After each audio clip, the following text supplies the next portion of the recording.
Hay tres cosas sobre la vida y la muerte de Jayne Mansfield que Hollywood prefirió no contar completamente. La primera es lo que el parte policial realmente dice sobre lo que le ocurrió a su cuerpo esa madrugada del 29 de junio de 1967 en una carretera de Luisiana.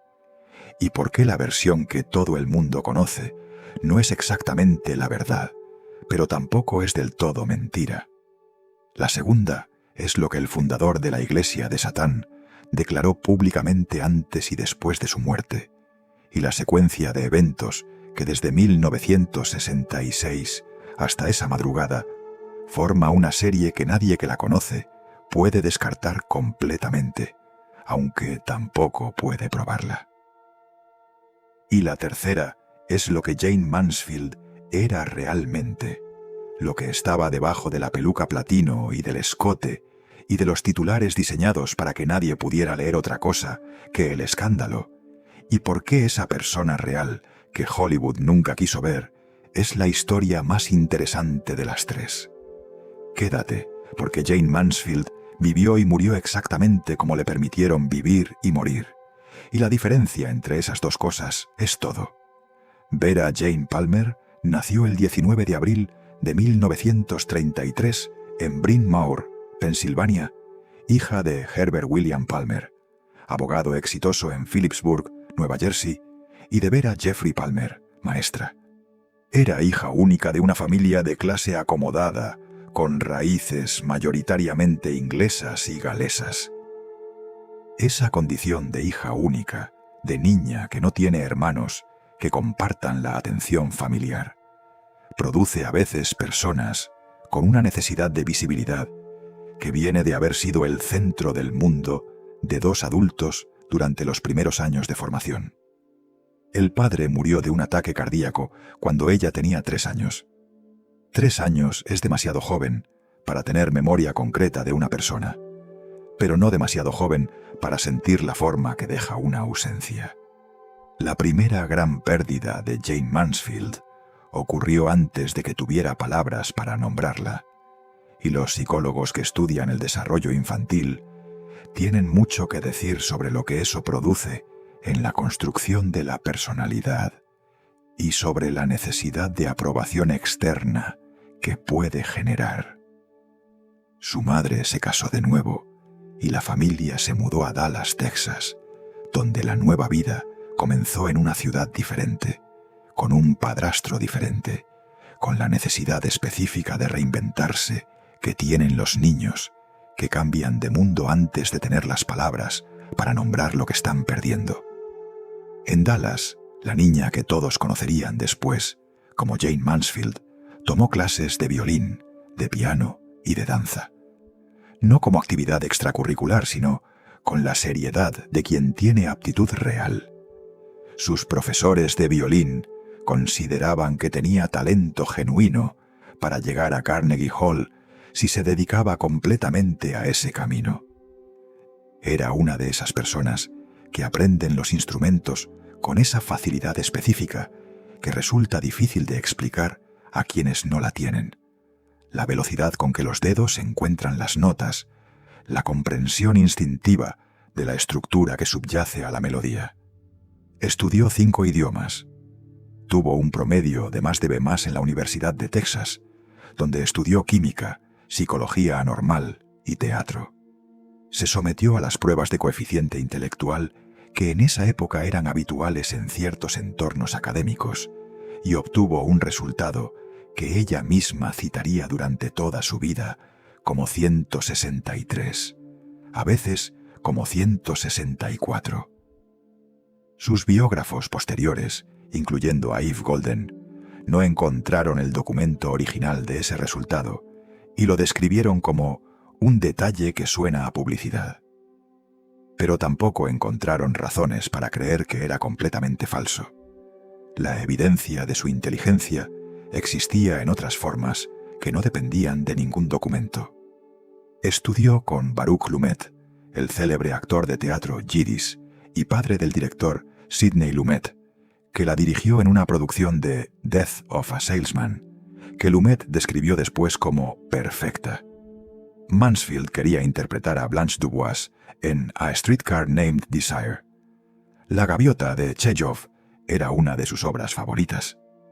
Tenía aspiraciones teatrales serias que coexistían, sin resolución, con las aspiraciones de fama masiva que el mercado de los años 50 solo sabía satisfacer de una manera determinada. En 1957 apareció en The Ed Sullivan Show, tocando el concierto en la menor de Vivaldi al violín. El público que esperaba a la rubia tonta vio a una mujer ejecutar música clásica con competencia técnica real. Sullivan, que no era fácil de impresionar, la aplaudió con algo que parecía más sorpresa que entusiasmo. Nadie que es solo imagen puede hacer eso, y nadie que hace eso es solo imagen. Lo que hizo con toda esa inteligencia en las décadas siguientes es la paradoja central de Jayne Mansfield. La enterró. No porque no la tuviera, sino porque entendió, con una agudeza que se burla de la imagen de tonta que construyó tan cuidadosamente, que en el Hollywood de los años 50 el mercado no pagaba por la inteligencia de una mujer. Pagaba por sus medidas, 40 y 22 y 35, que ella misma citaba con la precisión de alguien que sabe exactamente cuál es su inventario y cuánto vale. Mi público está más interesado en 40 y 22 y 35, dijo. Era la declaración más autoconsciente que se podía hacer sobre un sistema que había decidido quién era ella antes de que ella pudiera decidirlo. Se casó por primera vez a los 16 años, con Paul Mansfield, 5 años mayor. En noviembre de 1950, a los 17 años, tuvo a su primera hija, Jane Marie. El apellido Mansfield sobrevivió al matrimonio porque ella decidió que sonaba bien para una actriz. Era el tipo de decisión pequeña y práctica que revela más sobre alguien que las grandes declaraciones. Una mujer de 17 años, con un bebé que ya está calculando su marca personal. En 1954, convencida de que Hollywood era donde su historia tenía que ocurrir, convenció a su marido para que se mudaran a Los Ángeles con la bebé. La ambición que llevaba consigo no era la ambición ciega de alguien que sueña sin plan.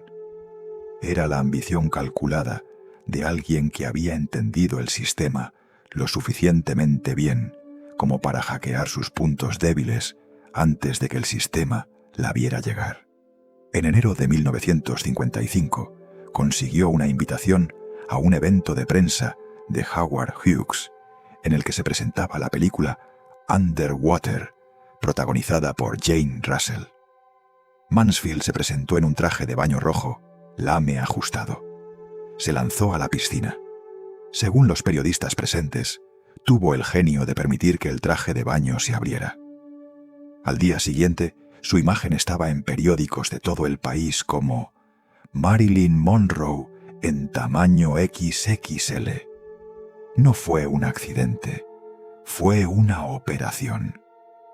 Y aquí está lo que Hollywood nunca quiso nombrar en voz alta, que Jayne Mansfield era más inteligente que todos los ejecutivos que la manejaron, que el personaje que construyó, la rubia tonta de escote imposible que no podía abrir la boca sin decir algo que hacía reír o escandalizar, era una creación deliberada y extraordinariamente sofisticada de una mujer que había estudiado 5 idiomas y tocaba a Vivaldi al violín.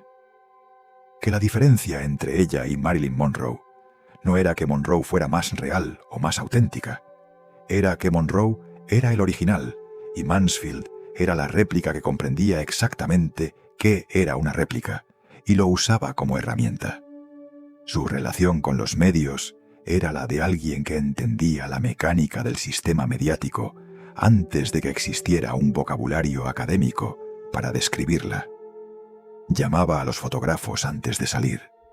Planeaba los momentos que los periodistas llamaban accidentes con la precisión de una coreógrafa. Cuando asistió al evento de Howard Hughes, y permitió que el traje de vano se abriera, estaba ejecutando una operación con todos los elementos de lo que hoy se llama un momento viral. El escándalo controlado, la deniabilidad plausible, la imagen perfecta, el mensaje claro. Lo hizo en enero de 1955, antes de que Instagram existiera, antes de que el concepto de contenido viral tuviera nombre. Ray Strait, su ex secretario de prensa y biógrafo, lo describió con una claridad que resultaba incómoda para los que preferían la versión de la tonta. Fue Mansfield quien hackeó el sistema. Golpeó un punto dulce del marketing conocido como novedad óptima. Presentó una marca que era una mezcla ideal de originalidad y derivación. Era Marilyn Monroe, reconocible pero llevada al siguiente nivel de lo que Monroe ya había establecido como posible. Era la estrategia de quien llega segundo a un mercado que ya tiene un líder y que en lugar de tratar de ser diferente, decide ser más grande, más rubio, más escandaloso, más de todo lo que ya funciona, pero en una dosis que ningún competidor ha tenido el valor de intentar todavía. Su primer gran éxito llegó en la obra de Broadway Wild Success Spoil Rock Hunter, en 1955. El libro de George Axelrod era una sátira sobre la industria del entretenimiento y la fama superficial. Un escritor de revistas de fans que hace un pacto fáustico para convertirse en estrella.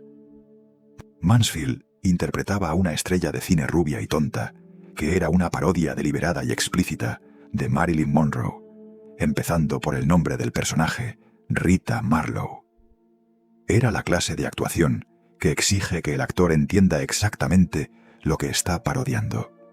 No la tontería, sino la construcción de la tontería como herramienta de poder. Mansfield lo entendía porque lo estaba haciendo con su propia vida simultáneamente. La obra fue un éxito extraordinario y el público adoró el espectáculo sin terminar de descifrar completamente lo que estaba viendo. La ironía de que una mujer altamente inteligente, interpretando a una tonta, que es a su vez una parodia de otra mujer, que el mundo trataba como tonta, nunca fue completamente procesada por los contemporáneos que la aplaudían. Pero el resultado fue concreto. Firmó contrato con la 20th Century Fox. Ganó el Golden Globe a la estrella más prometedora en 1957 por su actuación en The Girl Can't Help It, y durante 2 o 3 años fue una de las actrices más habladas de Hollywood. La Fox la había contratado como respaldo ante la irregularidad creciente de Marilyn Monroe, que en ese periodo ya era suficientemente famosa para tener el poder de ser impredecible, pero no suficientemente segura para usarlo con felicidad. Mansfield era el plan B, alguien que se presentaba a tiempo, que cooperaba con la prensa, que hacía exactamente lo que le pedían, sin que hubiera que negociar cada detalle. La ironía del negocio es que esa misma fiabilidad la hacía menos fascinante que Monroe para los directores más importantes. La vulnerabilidad de Monroe era inmanejable y aterradora. Era también lo que hacía que la cámara no pudiera quitarle los ojos de encima. Mansfield no era vulnerable, era impenetrable, y la cámara lo notaba sin que nadie pudiera articular exactamente por qué. The Girl Can't Help It, en 1956, es probablemente la película donde su talento cómico real fue más visible. Tom Ewell interpretaba al promotor que intenta convertirla en estrella cuando ella no puede cantar. Lo que Lee hacía con ese papel, la mezcla de conciencia de su propio efecto sobre el mundo y la incomodidad con ese efecto, era actuación de verdad, no de estereotipo. El crítico Roger Ebert, escribiendo sobre su muerte años después, dijo que había tenido un coeficiente intelectual superior a 160 y que lo mantuvo bien escondido. Carson la había interrogado durante media hora en su programa de televisión, probando la fachada. Para cada pregunta, Ella tenía una respuesta insulsamente tonta. Carson seguía probando. «Nadie con un coeficiente intelectual así puede hablar así», dijo en el programa. Jane lo mantuvo durante toda la entrevista. Era la actuación más perfecta de su carrera. Y nadie en el público lo sabía. Fox la contrató para ser su respuesta a Marilyn Monroe, que era impredecible, difícil, emocionalmente caótica. Mansfield era manejable. Se presentaba a tiempo. Cooperaba con la prensa. Hacía exactamente lo que le pedían. La ironía es que esa misma manejabilidad la hacía menos interesante que Monroe para los directores que buscaban algo que no podían nombrar exactamente, pero que reconocían cuando lo veían. Fox no renovó su contrato en 1960. Los papeles que siguieron fueron menores, más explotadores, más dependientes de la presencia física y menos de cualquier otra cosa. Se casó por segunda vez con Miki Hargitay, un culturista de origen húngaro que había emigrado a los Estados Unidos después de la Revolución Húngara de 1956 y que había ganado el título de Mister Universo. Los que lo conocieron lo describían con la misma palabra, consistentemente: excepcional. No excepcional por su físico, aunque su físico era extraordinario, sino excepcional como ser humano. Un hombre de una amabilidad genuina, de una lealtad que no requería reciprocidad para mantenerse, de una capacidad de perdonar que los que lo rodeaban encontraban difícil de comprender, dado el material que se le ofrecía para perdonar. Hargitay estaba genuinamente enamorado de ella, no del personaje, que era demasiado elaborado para ser amado, sino de la persona que estaba debajo del personaje, y que la mayoría de las personas en la vida de Mansfield nunca llegaron a ver o no se interesaron en ver. Ella lo apreciaba, pero el tipo de amor que Hargitay ofrecía no era el tipo de amor que resolvía el problema de fondo. El problema de alguien que necesita la atención del mundo entero de una manera que ninguna persona individual puede satisfacer. Tuvo con él 3 hijos, Mickey Jr., Zoltan y Mariska. Mariska Hargitay, que tenía 3 años cuando su madre murió y que llevaría la cicatriz del accidente en la cara durante el resto de su vida, sería décadas después la protagonista de Law and Order, Special Victims Unit, la actriz más longeva en un papel de la historia de la televisión americana. El arco entre la madre que murió en el asiento delantero de un automóvil en Luisiana y la hija que construyó la carrera más persistente en la historia de la televisión americana es uno de esos arcos que la narrativa no podría inventar porque resultaría demasiado perfecta. El Pink Palace, la mansión de Sunset Boulevard, que Mansfield compró en 1958 y pintó de rosa, era la declaración física más completa de la marca que había construido. Todo era rosa: las paredes, el teléfono, el automóvil, los poodles. Había una fuente en forma de corazón en la que brotaba champán. Había en esa casa una coherencia estética que en otro contexto se habría llamado arte conceptual, la versión tridimensional del personaje, llevado al extremo hasta que la ironía y la sinceridad se volvían indistinguibles, que era exactamente el efecto que buscaba y que generaba exactamente el tipo de titulares que necesitaba. El Pink Palace costaba dinero que ella cada vez tenía menos facilidad para generar. Los gastos de la mansión respondían a los ingresos del mejor período de su carrera, los años en que Fox pagaba un sueldo de estrella, en que Las Vegas pagaba $200,000 por 10 semanas de actuación, como una de las primeras mujeres cabeza de cartel de la ciudad. Para 1966, esos ingresos habían desaparecido, pero los gastos no. El declive fue gradual y luego repentino, con la mecánica específica del declive de las estrellas que construyeron su carrera sobre la atención más que sobre el trabajo. Llega un momento en que el sistema que te generó tiene suficiente material nuevo del mismo tipo y ya no te necesita, y ese momento suele llegar antes de que tú lo hayas previsto. Fox no renovó el contrato en 1960. Los papeles que siguieron eran progresivamente menores, más explotadores, más dependientes de la presencia física y menos de cualquier otra capacidad. En 1963 apareció desnuda en la película Promises, Promises, algo que ninguna actriz de Hollywood de su nivel había hecho antes en esa época, porque los roles habían dejado de llegar de otra manera. Las fotografías del rodaje aparecieron en Playboy. Fue la primera actriz de Hollywood en aparecer desnuda en esa publicación. Hugh Hefner dijo sobre ella, con el tipo de claridad que solo se puede tener desde afuera, que Monroe proyectaba vulnerabilidad, que esa vulnerabilidad era lo que la hacía irresistible. Mansfield proyectaba otra cosa, algo más calculado, menos vulnerable, más autoconsciente de su propio efecto. Era el tipo de diferencia que los directores sentían, sin poder articularla siempre en palabras. El matrimonio con Hargitay terminó en la primera mitad de los años 60.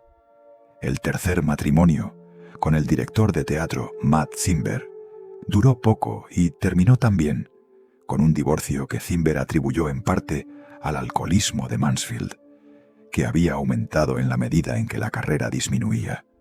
Para 1966, Jayne Mansfield hacía giras de cabaret, actuaba en clubes nocturnos en ciudades secundarias, cobraba para cortar cintas en la inauguración de locales comerciales. $10,000 por aparecer y sonreír y ser Jayne Mansfield. Era la arquitectura de la fama cuando ya no queda otra cosa. El nombre, el cuerpo, la sonrisa. Sin el contexto que les había dado sentido originalmente, y con el mismo Pink Palace generando los gastos del mejor período de la carrera, con los ingresos de un período muy diferente.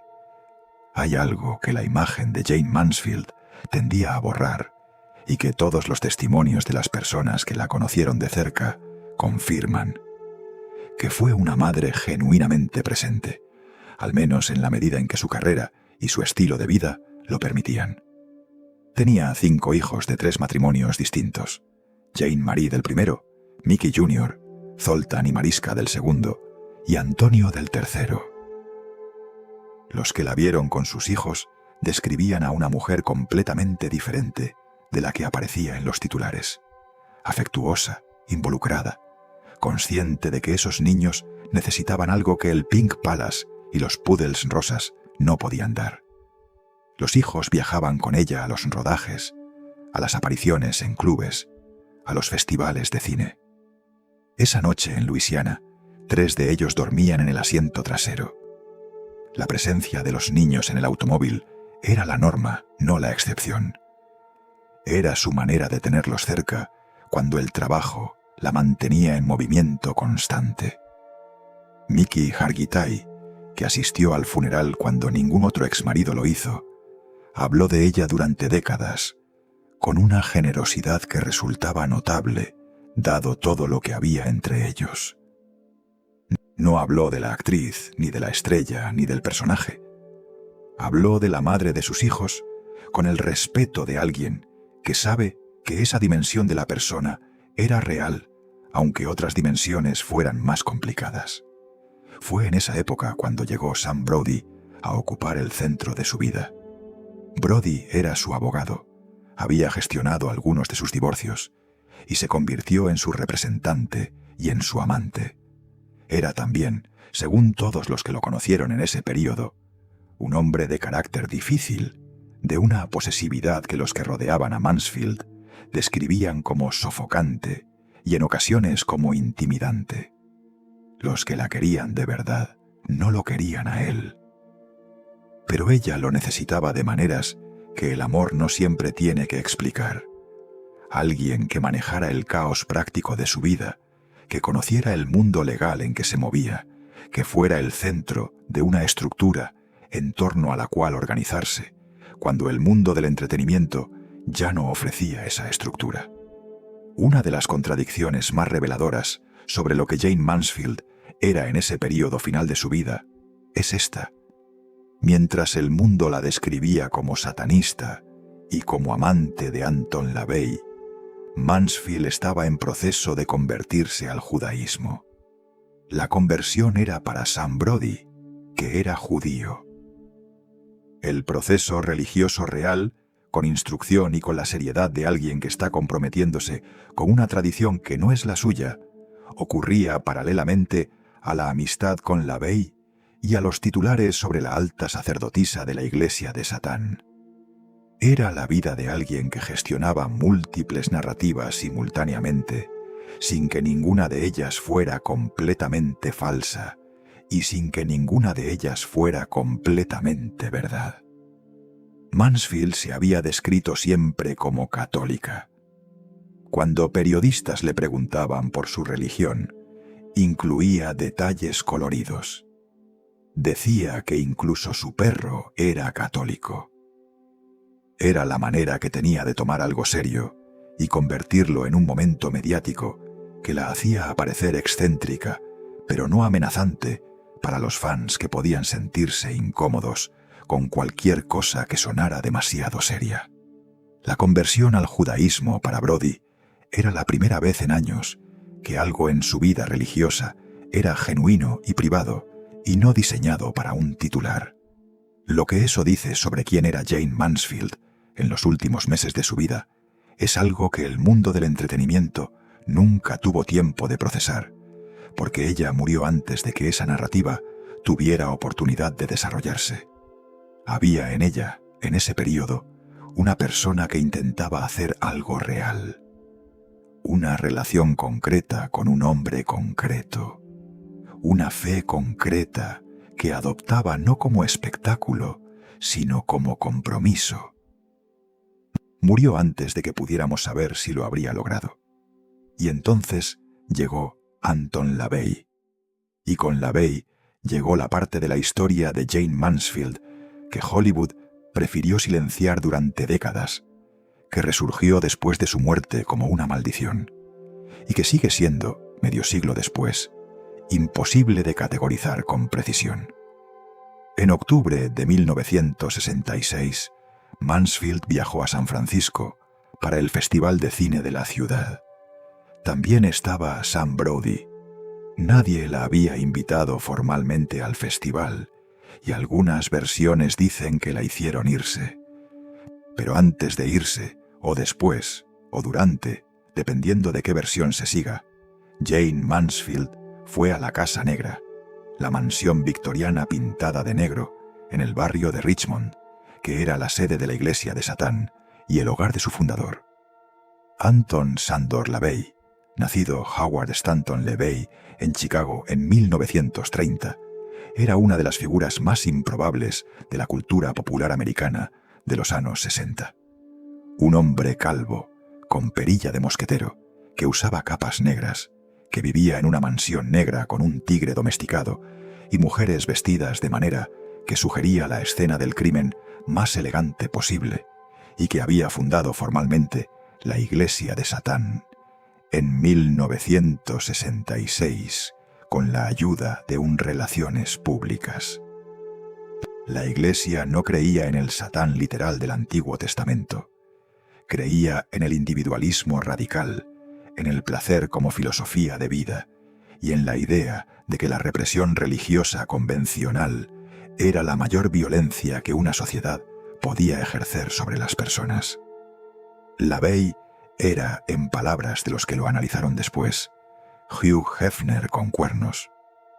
Alguien que usaba la estética de lo demoníaco para decir cosas que en otro contexto habrían parecido simplemente anticonformistas.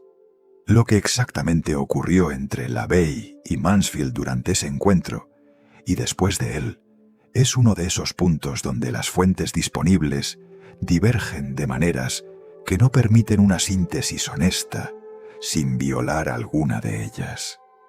Lo que es documentado sin ambigüedad. LaVey le dio una medalla y le otorgó el título ceremonial de alta sacerdotisa de la iglesia de Satán de San Francisco. Hubo fotografías tomadas en la Casa Negra durante esa visita. Las fotografías fueron publicadas por los medios que cubrían a ambos con la misma voracidad con que cubrían cualquier cosa que combinara sexo, poder y tabú de manera tan fotogénica. Mansfield declaró a la prensa que LaVey era un genio, que encontraba a su iglesia muy interesante, que ella era católica y que no sería miembro de ningún círculo negro.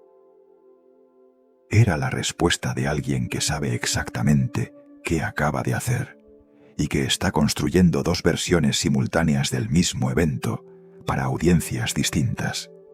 La versión para los fans que la quieren transgresora y la versión para los fans que la quieren respetable. Era también, si se conoce la historia completa de cómo Mansfield gestionó su imagen durante 15 años, exactamente el tipo de operación que había ejecutado docenas de veces con materiales menos provocadores.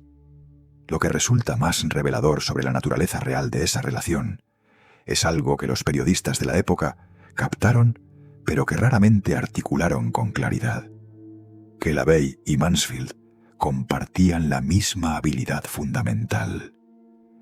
Ambos eran personas que habían construido personajes públicos extraordinariamente efectivos, que tenían muy poco que ver con quiénes eran en privado.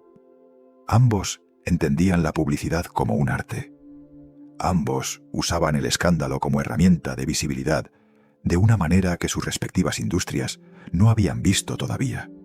Y ambos, en el encuentro, encontraron en el otro a alguien que entendía el juego de la misma manera, sin que nadie tuviera que explicarlo. Anton LaVey era como Hugh Hefner, dijo una de las documentalistas que investigó su relación años después. Solo usaba la palabra Satán para llamar la atención, pero su cosa entera era empoderar a las personas y rechazar el catolicismo. Esa descripción aplica con la misma precisión a lo que Jayne Mansfield había estado haciendo con su propio personaje durante más de una década. Lo que no es documentado de manera que permita afirmarlo con certeza, si LaVey y Mansfield tuvieron una relación romántica. La hija de LaVey, Carla, afirmó en una entrevista con Joan Rivers en 1992 que Mansfield se había unido a la iglesia en el último año de su vida y que había tenido una relación con su padre. Pero esa afirmación, como señalaron los periodistas de la época, venía de alguien con razones específicas para mantener la leyenda de su padre viva y rentable. LaVey capitalizó su asociación con Mansfield durante el resto de su vida. Eso es un hecho. Lo que sí ocurrió de manera documentada fue la escalada de tensión entre LaVey y Sam Brody. Brody detestaba la conexión de Mansfield con LaVey, ya fuera por celos, por desconfianza en el espectáculo que representaba, o por razones que solo él conocía. En algún momento de esa tensión, Brody supuestamente destruyó varios objetos rituales de LaVey. Encendió una vela de calavera que no debía encenderse. LaVey, que creía en la magia como mecanismo, aunque no en las entidades sobrenaturales convencionales, reaccionó declarando públicamente que Brody moriría en un accidente de automóvil dentro de un año. ¿Era teatro o era algo más? Dependiendo de cómo se lea la historia que siguió. A lo largo del resto de 1966 y en los primeros meses de 1967, Sam Brody tuvo 6 accidentes de automóvil. Ninguno fatal. 6, en menos de un año. Ese número es el tipo de dato que, dependiendo de en qué se crea, produce reacciones completamente distintas. Para quien no conoce el contexto de la maldición de LaVey, es simplemente un conductor descuidado o un período de mala suerte estadística. Para quien conoce el contexto, el número adquiere un peso diferente que resulta difícil de sacudir, aunque el cerebro lo intente con sus mejores argumentos sobre la probabilidad y la coincidencia. El hijo de Mansfield, Zoltan, fue atacado por un león en el parque temático Jungleland de Thousand Oaks, California, al que Brody había llevado a los niños. Los médicos no estaban seguros de que sobreviviera. LaVey realizó un ritual en lo alto de una colina para ayudar al niño, con la teatralidad que era su sello en todo lo que hacía, pero también con lo que describía como convicción genuina sobre la eficacia de lo que estaba haciendo. Zoltan sobrevivió. Mansfield atribuyó públicamente la recuperación de su hijo a su nuevo amigo. LaVey recibió publicidad. Todo era, simultáneamente, espectáculo y posiblemente algo que en su mundo interior era completamente real, y esa ambigüedad es exactamente lo que hace que la historia sea imposible de resolver con satisfacción. LaVey dijo, en uno de los testimonios filmados sobre la maldición que se conservan, algo que es la frase más honesta de toda la narrativa. No siento que hubiera una maldición sobre la señorita Mansfield, como tal, pero ciertamente había una maldición sobre el señor Brody. Y al final, cuando el periodista le preguntó si esa maldición había terminado, respondió, todo terminó.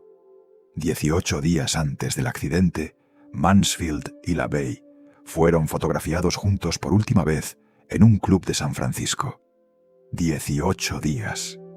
Ese detalle no prueba nada, tampoco lo desmiente. Es simplemente el tipo de dato que existe y que el cerebro no puede procesar de manera neutral, porque ya conoce lo que ocurrió 18 días después. La noche del 28 de junio de 1967, Jayne Mansfield actuó en el Gus Stevens Dinner Club en Biloxi, Mississippi. Era el tipo de actuación que hacía en esa época. Clubes nocturnos, ciudades de tamaño mediano, las 2 de la mañana y un salón lleno de personas que pagaban para ver al fantasma de algo que había sido más grande en otro contexto. Biloxi, en verano de 1967, era una ciudad de playa del Golfo de México, con sus propias temporadas y su propio público, el tipo de lugar donde una estrella en declive podía llenar un salón durante semanas, porque el precio de la entrada era asequible y el nombre todavía resonaba. Mansfield lo hacía con profesionalismo. Se presentaba, cantaba, bailaba, sonreía. Era Jayne Mansfield para el público que la había pagado para que fuera Jayne Mansfield, y eso era exactamente lo que entregaba. No es una descripción cruel, sino una descripción honesta del tipo de circuito que ocupan las estrellas cuando el tiempo del estrellato principal ha pasado, pero el nombre todavía tiene suficiente resonancia para justificar un caché. Mansfield lo hacía con la profesionalidad de alguien que no tenía la opción de la queja pública, porque la queja habría reducido aún más las opciones. Después de la actuación, tenía que llegar a Nueva Orleans para aparecer al día siguiente en el programa de televisión Midday Show de la emisora doble UDSU. Era el tipo de aparición que en 1957 habría sido el comienzo de algo. En 1967 era un programa de televisión local de un mercado de tamaño mediano.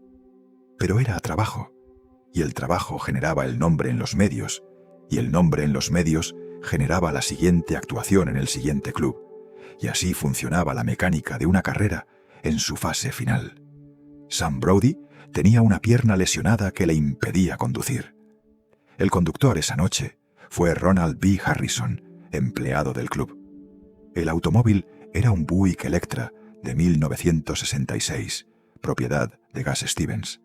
En el asiento trasero, dormidos, viajaban los 3 hijos de Mansfield con Mickey Hargitay, Mickey Jr., de 8 años, Zoltan, de 6 años, y Mariska, de 3 años. En el asiento delantero iban Mansfield, Brody y Harrison. Y también, según los reportes, 2 perros chihuahuas. Poco después de las 2 de la madrugada, el automóvil se acercaba a Slidell, Luisiana, en la Route 90, cuando se encontró con una camioneta de fumigación de mosquitos que operaba en los pantanos adyacentes a esa sección de la carretera en Luisiana. Los mosquitos en esa zona son un problema de salud pública lo suficientemente serio como para justificar la fumigación nocturna que se realiza precisamente a esas horas para minimizar el impacto en la circulación diurna. La máquina emitía una nube blanca y espesa de insecticida que redujo la visibilidad en esa sección de la carretera a casi cero.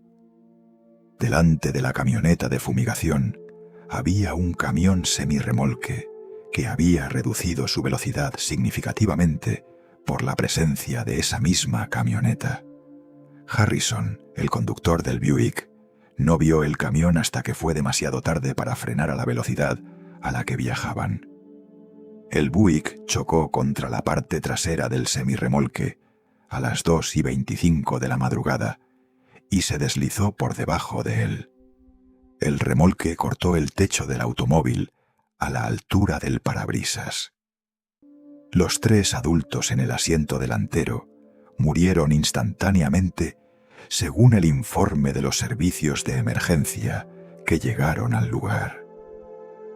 Los 3 niños en el asiento trasero sobrevivieron con heridas menores porque la altura a la que el remolque cortó el techo correspondía exactamente a la diferencia de altura entre los adultos sentados en el asiento delantero y los niños dormidos en el asiento trasero. Una diferencia de centímetros que fue la diferencia entre la muerte y la vida. Mariska Hargitay lleva en el rostro una cicatriz permanente de ese accidente. Y lleva algo más permanente todavía, la pregunta que no pudo responder durante décadas de por qué su madre iba en el asiento delantero y no en el trasero con ellos. Zoltán, que tenía 6 años esa noche, pasó años con esa misma pregunta. No hay respuesta documentada. Hay solo el silencio de lo que no se dijo antes de que ya no fuera posible preguntar. Lo que siguió fue una de las distorsiones más persistentes en la historia del periodismo de entretenimiento. Las fotografías de la escena del accidente mostraban, entre los escombros del techo cortado del automóvil y los cristales y el metal retorcido, una peluca de cabello rubio. Mansfield, que como señalaría el médico forense, no era una rubia natural, usaba pelucas. La que estaba en la escena del accidente era parte de su guardarropa personal que viajaba con ella. Alguien, en algún punto de la primera hora de cobertura, interpretó esa peluca como la cabeza de Jayne Mansfield.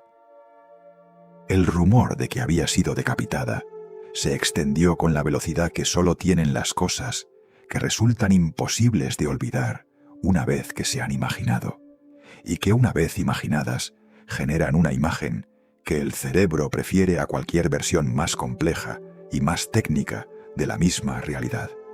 El parte policial del accidente dice: la porción superior de la cabeza de esta mujer blanca fue separada. Esa frase es la que alimentó décadas de confusión, porque en el lenguaje ordinario, la porción superior de la cabeza fue separada y fue decapitada parecen describir lo mismo. Pero la frase completa del informe y los documentos médicos subsiguientes son más precisos en su terminología. Mansfield sufrió una fractura del cráneo con abulsión craneal y cerebral, lo que en términos médicos significa que el impacto del accidente produjo una lesión donde el cráneo y el tejido cerebral se separaron del resto del cuerpo de una manera que el lenguaje ordinario no tiene una palabra única para describir. No fue una decapitación en el sentido de que la cabeza se separó del cuello. Fue algo diferente, en un sentido técnico que importa, aunque ese sentido técnico no hace lo que le ocurrió menos brutal, ni menos definitivo, ni menos incompatible con la supervivencia. El médico forense del condado de Orleans, el doctor Nicholas Cheta, lo dijo claramente a los periodistas el mismo día del accidente. Mansfield no fue decapitada. Añadió el dato que los periodistas de la época procesaron como detalle colorido, pero que en realidad era la información más relevante. Para empezar, la señorita Mansfield no era una rubia natural. Era la manera que el médico forense tenía de decir que la peluca que había generado el rumor de la decapitación era simplemente eso, una peluca. Jim Roberts, el embalsamador que preparó su cuerpo para el funeral en la funeraria del Lower Garden District de Nueva Orleans, confirmó lo mismo con la precisión de alguien que estaba allí y que procesó lo que había con sus propias manos. Roberts era un profesional con décadas de experiencia que había visto lo que los accidentes hacen a los cuerpos humanos, de maneras que la mayoría de las personas nunca tendrá que ver. Su cabeza estaba unida tanto como la mía, dijo. 30 años después, en una entrevista con The New York Times en 1997, Roberts volvió a hablar sobre ese día. Describió las lesiones de Mansfield como las peores que he visto en este negocio. Y añadió algo que los periodistas de la época citaron menos que el detalle de la decapitación, porque era más incómodo de procesar que el sensacionalismo. La gente siempre asumió mal sobre Jane, sobre cómo vivió y sobre cómo murió. Luego agregó una última imagen que permanece en cualquiera que la escucha. Ella tenía mucho maquillaje consigo, y lo usé todo. Era 34 años. El 3 de julio de 1967 fue enterrada en el cementerio de Fairview, en Plainfield, Pensilvania, junto a la tumba de su padre, junto a quien fue enterrada su madre en el año 2000, cuando ésta murió a los 97 años. Solo su exmarido, Mickey Hargitay, asistió al funeral entre todos los que habían compartido su vida. El Pink Palace fue vendido. Las peleas sucesorias que siguieron descubrieron que la herencia, estimada inicialmente en $600,000, incluyendo la mansión y el automóvil deportivo, estaba tan endeudada por los litigios acumulados y los gastos del Pink Palace que en 1977 los hijos de Mansfield llegaron al tribunal para descubrir que no había nada. El estate era insolvente. Habían litigado durante 10 años para heredar una deuda. Hay algo sobre el accidente que el mundo del entretenimiento nunca contó completamente, porque requería entender una mecánica legal y técnica que era menos fotogénica que la maldición y la decapitación. En 1971, 4 años después del accidente, se celebró en Luisiana el juicio por responsabilidad civil que la hija mayor de Mansfield, Jane Marie, y su exmarido Matt Zimber habían iniciado. La pregunta legal no era quién había causado el accidente en el sentido dramático, sino quién había actuado con negligencia en el sentido técnico que el sistema legal reconoce. El jurado deliberó durante 16 días. La conclusión fue esta: el conductor del camión semirremolque no había actuado con negligencia. El vehículo de fumigación de mosquitos sí había actuado con negligencia al crear las condiciones de visibilidad reducida que causaron que el camión disminuyera su velocidad sin ninguna señal de advertencia suficiente para los vehículos que venían detrás. En otras palabras, el accidente fue causado por la combinación de una nube de insecticida que bloqueó la visibilidad, un camión que redujo su velocidad como consecuencia de esa nube, y un conductor que no pudo ver el camión a tiempo para frenar. La investigación también estableció algo que la leyenda de la decapitación había oscurecido completamente: que el daño al automóvil era de una magnitud que hacía la supervivencia de cualquier persona en el asiento delantero prácticamente imposible, independientemente de lo que hubiera ocurrido con las condiciones de la carretera. El motor del Buick quedó retorcido y desplazado por el impacto. Los 3 niños sobrevivieron porque el asiento trasero quedó intacto. Era el tipo de dato que el mundo del entretenimiento no procesó como historia, porque no tenía el peso dramático de una maldición o una decapitación, pero que era la explicación más concreta disponible. La respuesta de la bella a su muerte fue tan característica de quién era que merece registrarse. Dijo que sentía un gran remordimiento por la maldición que había lanzado sobre Sam Brody, que esa maldición había tenido consecuencias involuntarias que alcanzaron a Mansfield. Realizó una ceremonia en su Casa Negra en su honor. Capitalizó la asociación con ella durante las siguientes décadas hasta su propia muerte en 1997. Era, hasta el final, el mismo hombre que había sido desde el principio. Alguien que no podía distinguir completamente entre la sinceridad y el espectáculo, o que no veía por qué tendría que hacerlo. Las barras de seguridad traseras que se instalan obligatoriamente en todos los camiones semirremolque en los Estados Unidos para evitar que los automóviles se deslicen debajo de ellos en caso de colisión, se llaman desde 1967 barras Mansfield. No fue una decisión inmediata. Hubo décadas de resistencia de la industria del transporte antes de que se convirtieran en obligatorias. Pero la conexión con el nombre de Jayne Mansfield, que era tan reconocible que ningún otro descriptor era necesario, persistió a través de esas décadas de debate y terminó siendo el nombre oficial del dispositivo cuando finalmente se impuso la regulación. Son el único legado concreto que Jayne Mansfield dejó en el mundo físico fuera del cine y del espectáculo. El mundo del cine la procesó como una anécdota de la era dorada de Hollywood. El mundo de la ingeniería de seguridad vial le puso su nombre a una barra de metal que ha salvado desde entonces un número incalculable de vidas en accidentes de carretera. Hay una profunda ironía en ese contraste. La mujer que pasó su vida entera intentando que el sistema del entretenimiento la tratara como algo más que un cuerpo, terminó siendo recordada, en el ámbito donde su nombre tiene consecuencias reales y concretas, precisamente por la manera en que un accidente afectó a su cuerpo. No por su talento cómico, que era real, no por su inteligencia, que era real, por el cuerpo, siempre por el cuerpo. Hay una historia paralela en la historia de la barra Mansfield que merece contarse.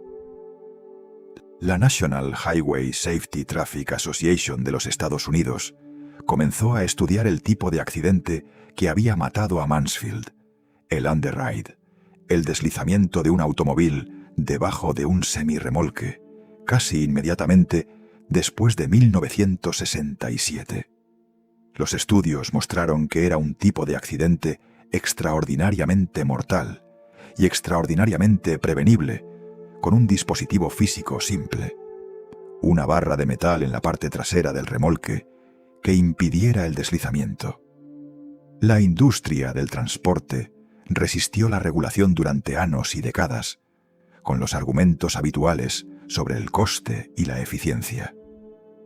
La resistencia fue tan larga que cuando finalmente se impuso la obligatoriedad, el nombre de Mansfield había tenido tiempo de convertirse en el nombre del dispositivo, en el lenguaje coloquial, y luego en el lenguaje técnico. Las barras son hoy obligatorias en todos los camiones semirremolque de los Estados Unidos.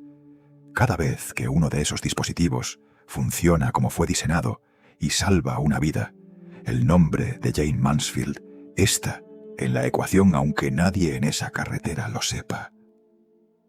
La hija que dormía en el asiento trasero esa madrugada, Mariska Hargitay, habló de su madre en una entrevista de 2009. Perder a mi madre a una edad tan temprana es la cicatriz de mi alma. Era una frase de una exactitud extraordinaria sobre lo que produce la pérdida de la madre cuando ocurre a los 3 años. No el recuerdo de lo que se perdió, que es imposible a esa edad, sino la forma que el vacío toma en el cuerpo y en la psicología durante las décadas siguientes. Una herida que no tiene imagen concreta, pero que da forma a todo lo demás. En noviembre de 2024, en una gala de la Fundación Hope for Depression Research, Hargitay reveló que su salud mental había quedado en segundo plano durante gran parte de su infancia como consecuencia de esa pérdida. Era la primera vez que ponía palabras tan directas a algo que sus entrevistadores habían rodeado durante décadas sin atreverse a preguntar directamente. Zoltán, el hermano que tenía 6 años la noche del accidente y que sobrevivió como marisca en el asiento trasero, reveló años después que pasó mucho tiempo preguntándose por qué su madre había decidido ir en el asiento delantero en lugar de ir en el trasero con ellos. Era la pregunta que no tiene respuesta. No hay registro de por qué Jayne Mansfield eligió ese asiento esa noche. Solo está el resultado de esa elección. En junio de 2025 se estrenó en HBO el documental My Mom Jane, producido y narrado por Mariska Hargitay, en el que la actriz investigó las circunstancias de la muerte de su madre y reunió a sus hermanos para hablar de ella de manera pública por primera vez. Era el primer intento sistemático y honesto de reconstruir no el mito, sino la persona que tocaba a Vivaldi al violín y que jugaba a ser tonta porque el mercado pagaba mejor por la tontería. La persona que calculó su propia imagen con la precisión de un ejecutivo de marketing, pero que no calculó lo que ocurre cuando la imagen consume todo el espacio y no deja lugar para nada más. La persona que tuvo 5 hijos, que los amaba de maneras que todos los testimonios confirman, y que murió a los 34 años en el asiento delantero de un automóvil, mientras sus hijos dormían en el asiento trasero. Hay algo que resulta necesario decir sobre la manera en que Jayne Mansfield ha sido recordada en comparación con Marilyn Monroe, porque esa comparación es el contexto sin el cual su historia no se puede entender completamente. Monroe y Mansfield murieron con 2 años de diferencia. Monroe en 1962, Mansfield en 1967. Las dos tenían 36 y 34 años respectivamente cuando murieron. Las dos habían sido construidas por el sistema como símbolos de la feminidad de los años 50, y las dos habían sido descartadas por ese mismo sistema cuando el mercado encontró algo más nuevo. La diferencia en la manera en que las recuerda la posteridad es la diferencia entre el original y la réplica en una cultura que romantiza el original y descarta la réplica. Monroe tenía algo que el sistema no había pedido que tuviera: una vulnerabilidad genuina que la cámara procesaba como algo diferente a todo lo demás, una presencia que hacía que incluso los directores que la encontraban imposible de trabajar con ella reconocieran que ninguna otra actriz producía ese efecto. Monroe lloraba en los rodajes. Monroe llegaba horas tarde. Monroe necesitaba docenas de tomas para una sola escena. Monroe aterrorizaba a los productores con su impredictibilidad. Y esa misma impredictibilidad, esa misma vulnerabilidad visible, era lo que hacía que Billy Wilder la describiera como un calvario y que en la siguiente oración dijera que daría lo que fuera por volver a trabajar con ella. Mansfield era inteligente donde Monroe era intuitiva. Era calculadora donde Monroe era impulsiva. Era manejable donde Monroe era caótica. Se presentaba a tiempo. Cooperaba sin negociar cada detalle. Hacía exactamente lo que le pedían con una eficiencia que los productores apreciaban y que los directores más importantes encontraban, en la manera más irónica posible, menos interesante que el caos de Monroe. En el sistema del entretenimiento de los años 50 y 60, todas esas diferencias pesaban en contra de Mansfield, aunque en cualquier otro contexto habrían sido virtudes. La capacidad de gestionar tu propia imagen, de llegar a tiempo, de no aterrorizar a los productores. En cualquier industria que no sea Hollywood, esas cualidades se reconocen como profesionalismo y se recompensan. Lo que Mansfield hizo con su carrera Fue, en cierto sentido, algo que el siglo XXI ha empezado a reconocer con más honestidad. Fue la primera estrella que construyó su fama de manera sistemática y calculada, utilizando herramientas que hoy se llaman branding y que en los años 50 no tenían nombre académico, pero que funcionaban exactamente igual. Orquestó sus propios titulares. Manejó su relación con la prensa como una relación profesional con términos claros. Creó un logo visual de sí misma, el rosa, que funcionaba como marca de inmediato reconocimiento. Construyó una narrativa pública que era deliberadamente diferente de la realidad privada, porque entendía que la narrativa pública era un producto y la realidad privada era suya. El siglo XXI, que ha producido estrellas cuya fama es enteramente autoconsciente y mediáticamente orquestada, debería reconocer en Jayne Mansfield a una precursora que no tuvo el vocabulario ni la infraestructura que esas estrellas tienen ahora. Que hizo lo mismo con los medios disponibles en su época. Un fotógrafo de prensa al que llamaba antes de salir, una anécdota planeada antes del evento, una declaración lista para el titular. Fue la primera famosa por ser famosa antes de que esa categoría tuviera nombre. Y fue también, como todas las personas que son precursoras de algo sin recibir el crédito, procesada por el sistema como un síntoma del pasado en lugar de como un origen del presente. Lo que Hollywood prefirió callar no fue la decapitación, que era mentira. Lo que prefirió callar fue la otra historia, la de la mujer que tomó el sistema más sexista de la industria del entretenimiento y lo usó como herramienta con una agudeza que nadie en ese sistema se tomó nunca la molestia de reconocer. Que construyó un personaje de tonta porque entendió que era lo que el mercado compraba. Que tocaba a Vivaldi y estudiaba 5 idiomas y lo mantuvo escondido porque mi público está más interesado en 40 y 22 y 35. Y que cuando el sistema se cansó de ella, como inevitablemente se cansa de todos los que construyeron su posición sobre una imagen y no sobre una capacidad que el tiempo no puede erosionar, no tenía detrás la red de protección que construyen quienes tienen el privilegio de ser conocidos por lo que realmente son. Las personas que son conocidas públicamente por algo real, por un talento que el mercado reconoce como real, tienen una salida cuando la moda cambia. Pueden reinventarse en torno a ese mismo talento que es genuino. Las personas que han construido su fama enteramente sobre un personaje creado para el mercado y no sobre nada que sea genuinamente suyo, no tienen esa salida. Cuando el mercado se cansa del personaje, todo se va con él. No queda nada real sobre lo que reconstruir. Mansfield tenía cosas reales. El violín, los idiomas, la inteligencia, la capacidad de hacer comedia sofisticada que The Girl Can't Help It demostró claramente. Pero había enterrado esas cosas tan completamente debajo del personaje que cuando necesito usarlas para sobrevivir en el mercado, ya nadie sabía que existían.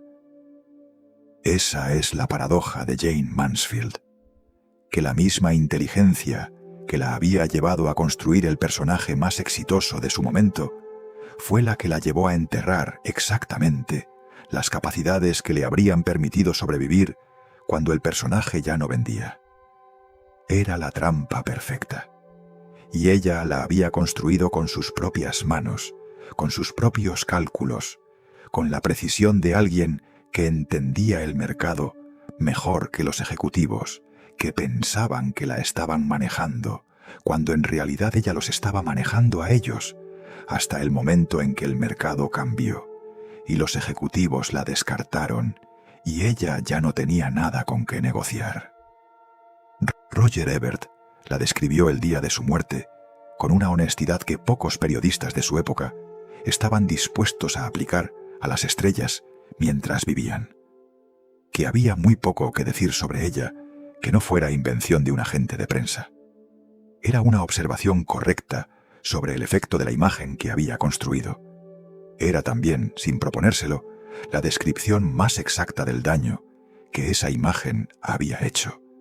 Que detrás de ella había una persona que el mundo nunca supo cómo ver, porque ella misma nunca se lo permitió. La maldición de LaVey sobre Sam Brody se cumplió o no se cumplió, dependiendo de en qué se crea. Brody murió en el mismo accidente. Eso es un hecho. Que LaVey predijo que moriría en un accidente de automóvil y que eso fue exactamente lo que ocurrió, también es un hecho.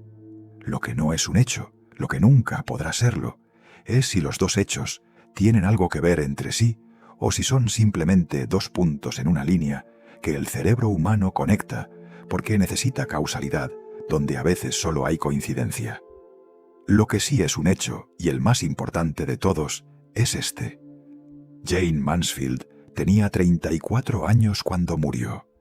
Tenía 5 hijos. Tocaba el violín con talento de concertista certificado por sus propios profesores. Hablaba 5 idiomas. Tenía un coeficiente intelectual que sus biógrafos no han podido ni confirmar ni desmentir con documentación original, pero que la evidencia indirecta hace plausible. El dominio de 5 idiomas, la ejecución de música clásica a nivel de concierto, los estudios de química y psicología, el trabajo con Baruch Lumet, el nivel de sofisticación estratégica con que manejó su propia imagen durante 15 años. Vivió toda su vida adulta en una industria que no quería ninguna de esas cosas de ella, que quería exactamente lo que ella le daba, las medidas, la peluca, la sonrisa, y que cuando ya no quiso ni eso, la encontró actuando en clubes nocturnos de ciudades medianas a las 2 de la madrugada, rumbo a una carretera de Luisiana. Esa trayectoria, de la portada de Life Magazine a los clubes de Biloxi en 12 años, no es la trayectoria de una persona que fracasó. Es la trayectoria de alguien que fue usada exactamente para lo que el sistema la había contratado y luego descartada exactamente cuando el sistema ya no la necesitaba. No hay nada personal en eso. El sistema del entretenimiento de los años 50 y 60 hacía lo mismo con docenas de mujeres, con mayor o menor velocidad, dependiendo de factores que tenían poco que ver con el talento y mucho que ver con la manera en que el mercado metaboliza las imágenes que ha creado. Mansfield fue metabolizada en 12 años. Monroe fue metabolizada en una manera diferente, pero igualmente definitiva. El sistema no recuerda a las personas que produce. Solo recuerda lo que funcionó mientras funcionó. Hay algo que Roger Ebert escribió el día de su muerte que merece ser citado no por el detalle concreto, sino por lo que revela sobre el sistema que la produjo. Hay muy poco que decir sobre ella que no sea invención de un agente de prensa. Era una descripción honesta de la distancia que había entre la persona y el personaje. Era también, sin que Ebert lo propusiera así, la descripción más exacta del daño que el sistema había producido. Que había tan poco que decir sobre la persona, porque el sistema había eliminado sistemáticamente cualquier espacio donde la persona pudiera existir públicamente. Y porque ella, con inteligencia de 163, o del número que fuera, había entendido que ese era el trato y lo había aceptado. Porque en ese momento, en ese mercado, era la única manera de existir públicamente que el sistema ofrecía. Jayne Mansfield fue enterrada en Pensilvania el 3 de julio de 1967. Sobre su tumba en el cementerio de Fairview hay una lápida de mármol rosa. El color que eligió como marca personal, el color que definió el teléfono y el automóvil, y los poodles y la fuente de champán y la mansión entera, la siguió hasta el lugar donde ya no hay marca que gestionar, donde ya no hay periodistas que llamar, ni titulares que construir, ni medidas que citar. Es la imagen más clara que existe de lo que ocurre cuando la persona y el personaje se funden tanto que ya no hay manera de separarlos, ni siquiera en la muerte. No se sabe si fue una decisión deliberada de quien organizó el funeral o simplemente la consecuencia inevitable de que nada en la vida de Jayne Mansfield podía ser de otro color. Ambas opciones dicen lo mismo sobre ella. Lo que Hollywood prefirió callar no fue un secreto sobre su muerte, fue un secreto sobre su vida. Que la mujer más deliberadamente superficial de su generación era también la más deliberadamente inteligente, y que esas dos cosas no eran contradictorias, sino exactamente la misma cosa.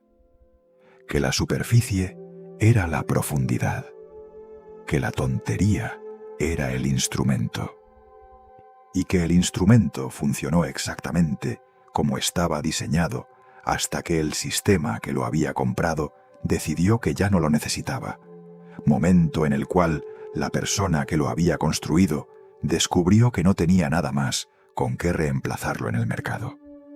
Lo que Hollywood prefirió callar de verdad era esto, que detrás del escote y de los titulares y de los poodles rosas había una mujer que hablaba 5 idiomas, que tocaba el violín con talento real, que había estudiado química y psicología, que construyó su propia imagen con la precisión de un estratega y la mantuvo durante 15 años sin que nadie en el sistema que se beneficiaba de esa imagen se tomara la molestia de mirar lo que había debajo. Esa es la historia que permanece abierta.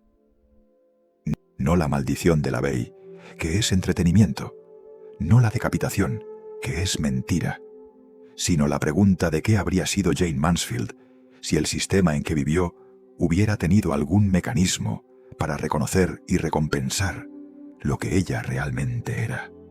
Si la historia real de Jayne Mansfield, todo lo que Hollywood prefirió callar y todo lo que la imagen no dejó ver, te impactó como nos impactó a nosotros, suscríbete al canal para no perderte nada. Y no puedes perderte el próximo video, en el que hablaremos de otra figura del cine cuya historia real es completamente diferente de la historia que el mundo decidió contar sobre ella. Porque siempre hay una historia debajo de la historia. Y la historia de Jayne Mansfield demuestra que a veces la más interesante de las dos es la que nadie vio.